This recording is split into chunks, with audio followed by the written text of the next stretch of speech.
C'est quoi l'idée? C'est un chant, c'est quoi? Parce que là, on ne sait pas bien, en fait. Vous êtes tout petit, alors que vous avez un texte qui...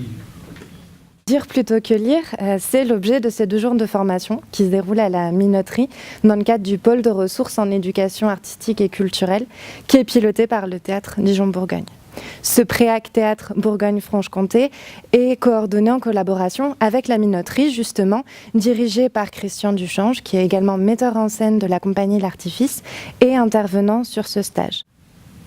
Imagine-toi cela. Très loin, au-delà de la mer du Nord. Non, Oui. il est plus dans le mystère, il est plus dans la confidence et tout ça. Toi, t'es parti sur un truc très différent. Ce stage, donc, s'adresse aussi bien à des enseignants qu'à des personnes impliquées dans des projets d'éducation artistique et culturelle.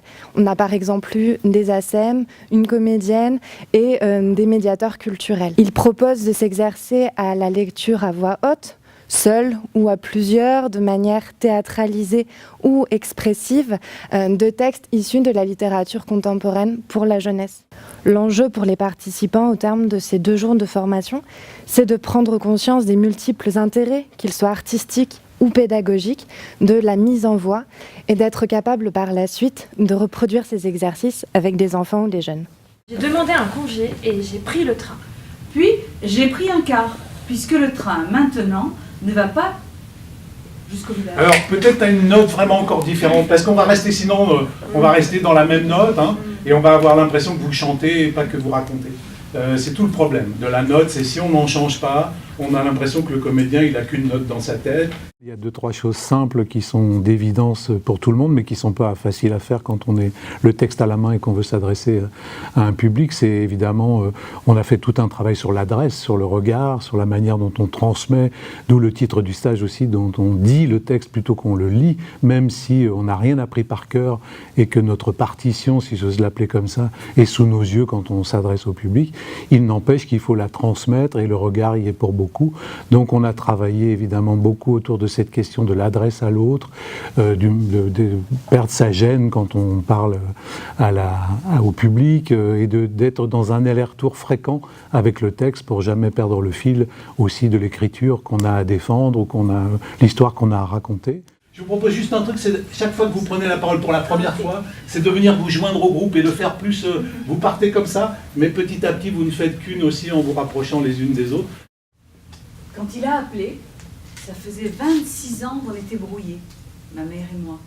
J'étais très heureuse de faire ce stage. Et puis le fait d'être ensemble, de travailler en petits groupes, au lieu d'être tout seul. Aussi avec Christian qui nous a bien dirigés, on nous a transmis beaucoup de choses. Le fait d'être aussi avec des enseignants, j'aime beaucoup le contact, je vois à l'école avec les instituts. Quand on vient de différents milieux, c'est une richesse.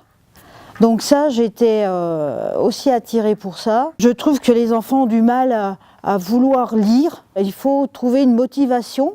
Ça me donne des pistes, quoi.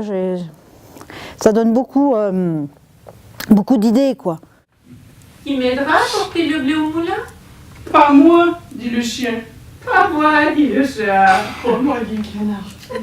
Alors, je le porterai toute seule. Je suis issue du réseau des maisons familiales rurales de Bourgogne-Franche-Comté et notre pédagogie nous amène à mettre les jeunes en situation d'être acteurs de sa formation.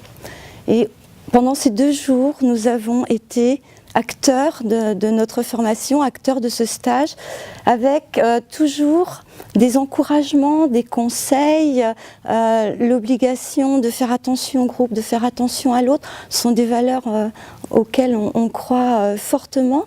Et c'est quelque chose qu'on peut réinvestir avec nos jeunes qui sont des adolescents, qui sont très souvent éloignés de la lecture.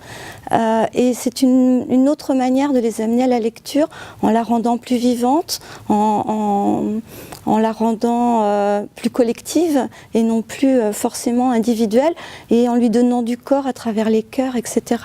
On repart avec une valise d'outils. On a envie aussi de faire partager à nos collègues du réseau et on les invite fortement à venir participer à ce stage-là parce que pour nous c'est que du bonheur. Qui m'aidera à manger ce pain? Moi, dit Alors le chien. approchez-vous de la gamelle en même temps. Voilà, c'est ça, avancez. Approchez-vous de la gamelle, elles descendent de leur balcon là, attention. Qui m'aidera à manger ce pain? Allez, tout de suite. Moi, dit le chien. Et en même temps, pas l'une après l'autre, en même temps. Dit la petite poule rose. Mais ça aussi, je le ferai sans vous. C'est 2 jours où on fait attention à nous et en même temps on nous apprend à être, on nous apprend à réfléchir, on nous apprend à nous recentrer sur nous tout en faisant attention au collectif. Donc c'est, oui, que du bonheur. On aime raconter des histoires. On a des jeunes adolescents, mais en même temps, ce sont des jeunes qui aiment qu'on leur lise des histoires. Sauf que lorsqu'on lit une histoire, on a le sentiment qu'on y met le ton, qu'on est vivant, que ça peut être agréable. Et puis, on se rend bien compte que parfois, ils s'endorment quand même sur la table. Et en fait, avec cette manière de faire, cette obligation quelque part à aller chercher l'intention de ce qu'on dit, je pense que ça nous donne une autre vision de la lecture, en tout cas. On a aussi beaucoup travaillé le collectif, puisqu'il y avait aussi des enseignants et d'autres adultes qui s'occupaient de groupes d'enfants.